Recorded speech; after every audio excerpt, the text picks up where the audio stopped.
ukhalatha sengikhona sengiphathi kuyona channel yakhe hamba phambili kezo mina uveza ngontuthu ngakho mali bathi ilasbo namagumede mhlawumbe ukuthi usemusha like uzophinde ngicela nje show ukuthi uyasubscribe ungakhohlwa ukucomment nokulike kanjalo futhi enokushare okukhona okukhulu kunakho konke bafethu enazi makulesikhathi esisuke sinithatha sinibeka endaweni kuzona esithi ezihamba phambili masibheke ezihamba phambili namhlanje sifuna sibheke lapha udaba oluthinta lapha insizwa yale phansi ejozini omhlaba lengana igama layo umgoqelo lapha kanjalo futhi nensizwa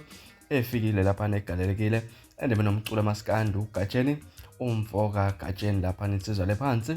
ophongolo kunengoma ke etrenda impela enkundleni zokuxhumana nekade lindwe ngamehla bomvu ingoma yakhe insizwa uGatsheni ehloko sithi ithawula lamabhinqa ke le ngoma ewakuthakhela udumo kakhulu ngayo uGatsheni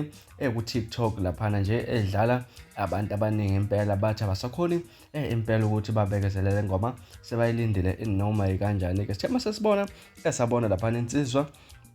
igama layo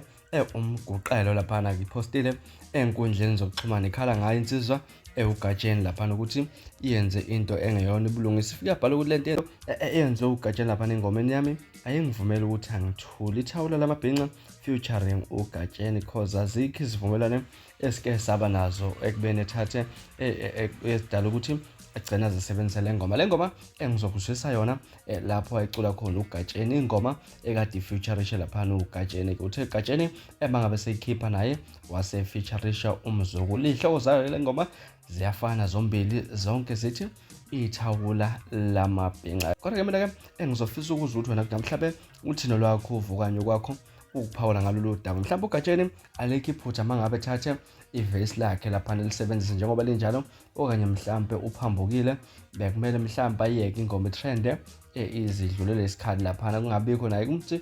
nawe uzofuna ukuthi nayi trend ngegama lakhe lapha ngazi ke mina ukuthi kuthini okwakho ukuphawula kodwa naloku mhlawumbe uqala uphawule awuvela uzwe nazi ingoma zombili ngidlalela zona ngokuhlukahlukana kwazo bese ungitshela ukuthi wena kuthini okwakho ukuphawula ngalolu daba ngazi ukuthi ke uzona ezihamba phambili ngakhohlwa ukusubscribe nokulike kanjalo futhi nokushare ukukhona okukhulu kunakho konke nisiphathe kahle nosuku lumnandi ngithanda kakhulu okhaleni ngobe ngifasa ugogo lwami